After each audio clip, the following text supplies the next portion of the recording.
A woman collapses at the checkpoint gate. Her water breaks on American soil. The guards freeze. Regulations say no Germans allowed inside. May 1945, Bavaria. A U.S. Army field hospital sits 200 yards from a destroyed German village. This is the story of military doctors forced to choose between orders and the Hippocratic Oath. May 7, 1945, Ansbach, Bavaria. Captain James Whitmore heard the commotion before he saw it. The metal gate scraped against concrete. Someone was shouting in German. He stepped out of the surgical tent, still wearing bloodied gloves from treating a private's shrapnel wound, and saw the MP corporal backing away from the fence. The woman was maybe 25, maybe younger. Her face was gray. Her dress, what remained of it, was soaked from the waist down. She gripped the chain-link fence with both hands, her knuckles white against the rust. Her breathing came in short, animal gasps. "Sir, she just showed up," the corporal said. His rifle hung at his side. He looked 17. "Non-fraternization orders, sir. I told her to go back to—" The woman's knees buckled. She caught herself on the fence, but barely. A sound came from her throat. Not quite a scream, more like a grinding of teeth against impossible pain. Whitmore's hand stopped moving. He'd delivered exactly 4 babies during his residency at Johns Hopkins. That was 7 years ago, but he recognized what he was seeing, late second stage, maybe minutes away. "How long has she been here?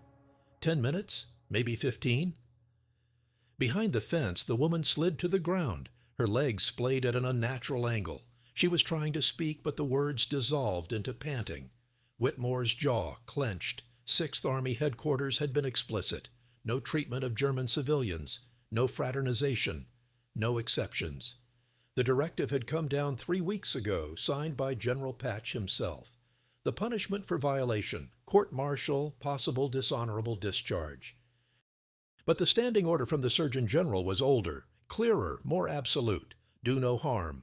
He pulled off the surgical gloves, dropped them in the dirt. "Open the gate."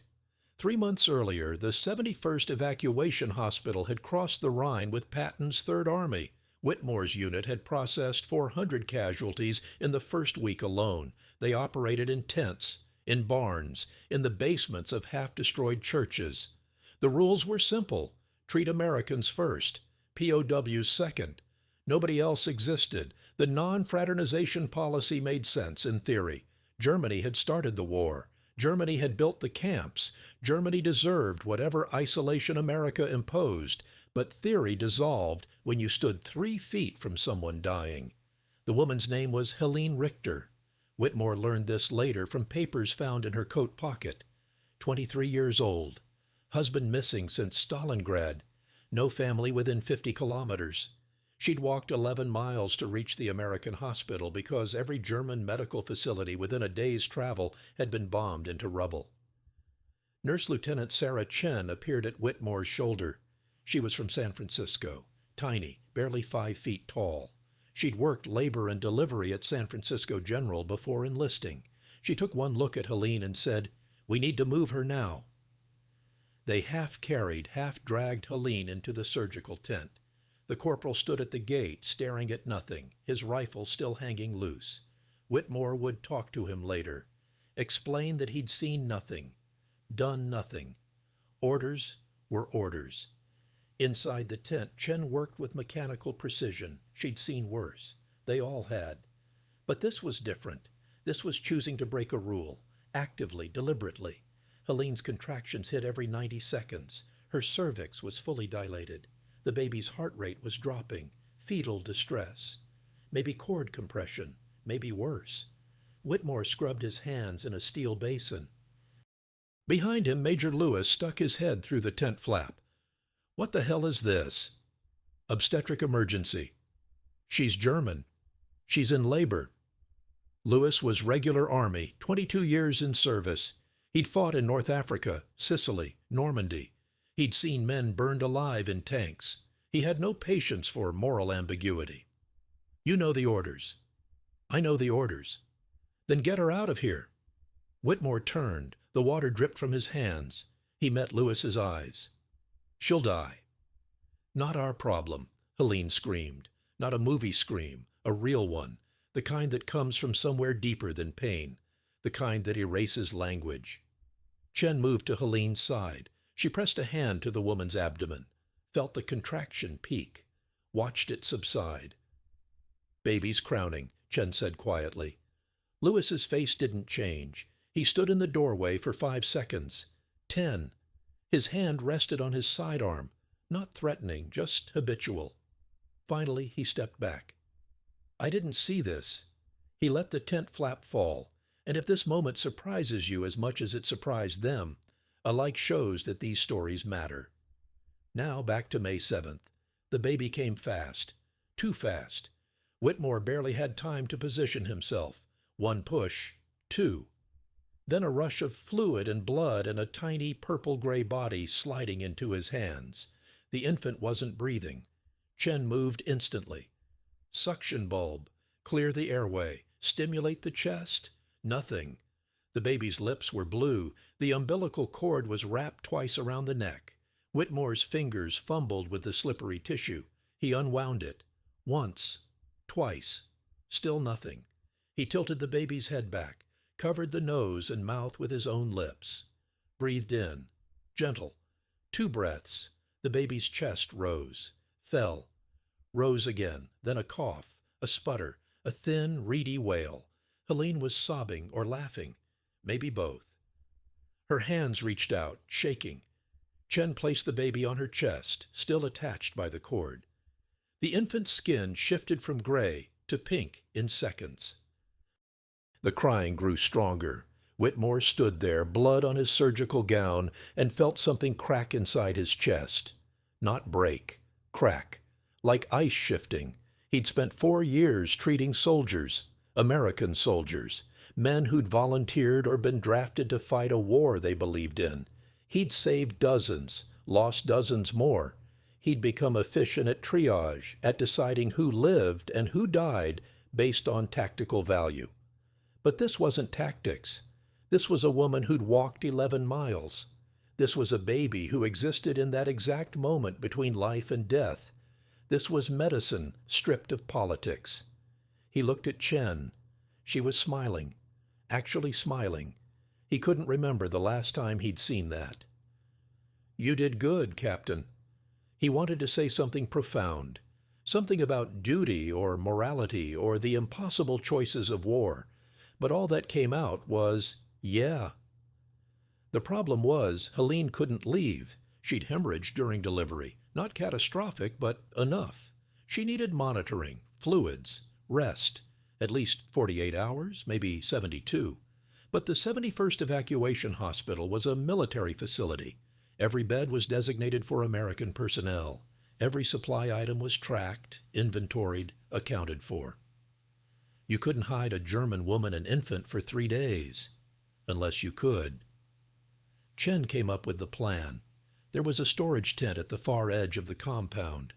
Medical supplies, mostly empty since the supply lines had improved. A cot. Blankets. No questions.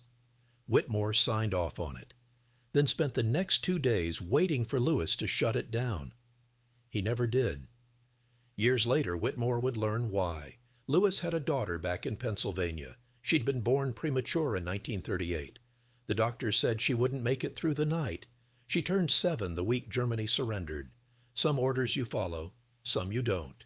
You make the choice and live with it. The thing was, Helene wasn't unique. 3 days after her delivery, another woman appeared at the gate.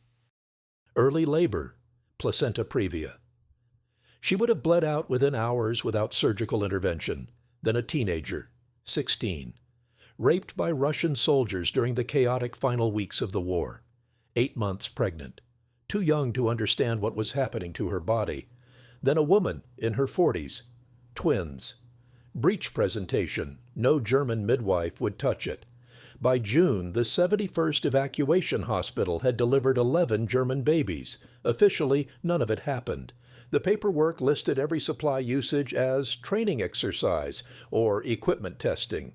The births weren't recorded. The women's names weren't documented. They arrived at night, gave birth, recovered for a few days, and disappeared back into the rubble of Bavaria. Whitmore stopped sleeping, Not from guilt, from calculation. He was running statistics in his head. Maternal mortality in Germany before the war, 120 per 100,000 live births. Current estimates in the American zone, somewhere between 800 and 1,200 per 100,000, maybe higher. The German medical system had simply collapsed. In the rural areas, women gave birth in basements, in barns, in bombed-out buildings with no heat, no clean water, no sterile instruments. Infection rates were catastrophic. Sepsis, puerperal fever, hemorrhage. The American field hospitals had everything: penicillin, plasma, anesthesia, trained personnel, and they were under orders to use none of it on the very population that needed it most. Chen put it simply one night, sitting in the officers' mess tent with a cup of terrible coffee. We can save them, so we do. But somewhere around 35% into the story, everything changed. Top moment, it was June 14th, almost midnight. Whitmore was reading a letter from his wife when Chen burst into his tent. "You need to come now." The woman was maybe 30. Her name was Margaret Schaffer. Eclampsia, seizures, blood pressure through the roof. The baby was in distress. Emergency C-section, no time for debate. Whitmore prepped in 90 seconds. Chen assisted. The incision was clean. The uterus opened smoothly. The baby came out blue. Cord wrapped around the neck again. Same scenario as Helene's delivery. But this time the infant didn't respond to resuscitation. Whitmore worked for 11 minutes. Chest compressions, mouth to mouth, stimulation. The baby's heart never started. He stopped, placed the small body on the instrument tray, covered it with a sterile drape. Behind him, Margaret was waking from anesthesia. She'd survived. The C-section had been successful. In purely medical terms, he'd saved her life. But when her eyes opened and she saw his face, she knew. The sound she made wasn't human. It came from somewhere beneath language, beneath thought. Pure grief, given voice. Whitmore stood there, his hands still covered in blood, and felt the crack in his chest split wider. He'd delivered dozens of babies as a resident. Lost a few. It happened. Obstetrics was high risk. You did your best. Sometimes your best wasn't enough. But this was different. This woman shouldn't have been here. She should have been in a German hospital with German doctors, receiving proper prenatal care. She shouldn't have walked however many miles to an American military facility and gambled her life on whether a foreign captain would break orders to help her. The system had failed her. The war had failed her. And he'd been the last link in that chain of failure. Chen placed a hand on his shoulder, said nothing. There was nothing to say. Margaret was discharged 3 days later. She walked out of the compound carrying a small bundle wrapped in American Army blankets. Inside was the body of her son. She never looked back. Whitmore wrote a report that night, detailed everything: the deliveries, the violations of non-fraternization orders, the supplies used, the hours spent. He was ready to face court-martial, ready to defend his choices. He gave the report to Major Lewis the next morning. Lewis read it in silence, then folded it twice, placed it in his desk drawer, looked at Whitmore. "This never existed. Sir, you didn't write this. I didn't read it. None of this happened. Understood?" Whitmore stood at attention, tried to process what was happening. "Why?" Lewis leaned back in his chair. He looked tired, older than his 46 years. "Because in 6 months we're going to start rebuilding this country. And when that happens, we're going to need German doctors, German nurses, German hospitals, and they're going to remember who helped and who didn't." He paused. "Also, because it's the right thing to do, even if the brass in Frankfurt doesn't see it yet." By August, the policy changed, not officially, but tacitly. Field hospitals throughout the American occupation zone began accepting German civilian emergencies, obstetric cases first, then trauma, then everything else. The transition was messy. Some commanders resisted, others embraced it. The official justification was preventing epidemic spread and maintaining civil order. The real reason was simpler. It was impossible to maintain a functioning occupation while watching people die preventable deaths. The Marshall Plan wouldn't be announced until 1947, but the groundwork was laid in those months of 1945 in surgical tents and field hospitals by doctors and nurses who decided that medicine transcended politics. Whitmore stayed in Germany until 1947. He processed thousands of patients, trained German medical personnel, helped rebuild hospitals in Munich, Nuremberg, Frankfurt. He never saw Helene Richter again, never learned what happened to her daughter. The chaos of post-war Germany swallowed millions of individual stories. But sometimes late at night, he would think about that moment at the fence. The woman collapsing, the corporal backing away, the impossible choice between orders and conscience. And he would remember Chen's words, "We can save them. So we do." Subscribe to hear more forgotten stories from the edge of history. Next time, the chaplain who broke every rule to save enemy soldiers. In March 1946, Sarah Chen received the Bronze Star for her service in Europe. The citation mentioned exceptional dedication to medical care under combat conditions. It made no mention of German civilians, no mention of violated orders, no mention of babies delivered in storage tents.